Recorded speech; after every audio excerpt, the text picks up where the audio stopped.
ছোট ভাই আমার, বোন আমার, প্রতিজ্ঞা করো, বাপ মরবে, মা মরবে, ভূমিকম্প হবে, সিডর হবে, এই পৃথিবী লন্ড ভন্ড হয়ে যাবে, বেঁচে আছি মানি ফজরের 2 পড়তেই হবে। বেঁচে আছি মানে জোহর, আসর, মাগরিব, ইশা পড়তেই হবে। একটু আগে সিগারেট খেয়েছি, একটু পরে আজান হয়েছে, নামাজ পড়তে হবে। একটু আগে পর্নোগ্রাফি, উলঙ্গ সিনেমা দেখেছি, একটু পরে আজান হয়েছে, নামাজ পড়তেই হবে। ঘুমের মধ্যে কাপড় চোপড় নষ্ট হয়েছে, মা জানে, বাপ জানে, ভাবি জানে, বোন জানে, সবাই জানে। এখন গোসল করলে সবাই বুঝবে কেন গোসল করছো। সবাই বুঝলে বুঝুক, না বুঝলে নাই। আরে বুঝলেই কি না বুঝলেই কি, আমার কাপড় নষ্ট হয়েছে, গোসল আমার ফরজ হয়েছে, আমি গোসল করবো, নামাজ পড়বো।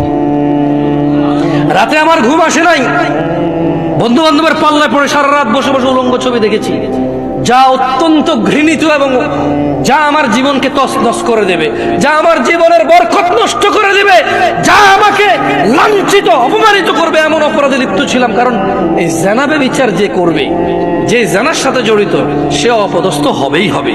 আপনি আখিরাতে তো তার আছেই। এই একটাই অপরাধ জানাবে বিচার, একটাই অপরাধ অশ্লীলতা, যেটা শাস্তি আল্লাহ দুনিয়াতে দিয়ে দেয়।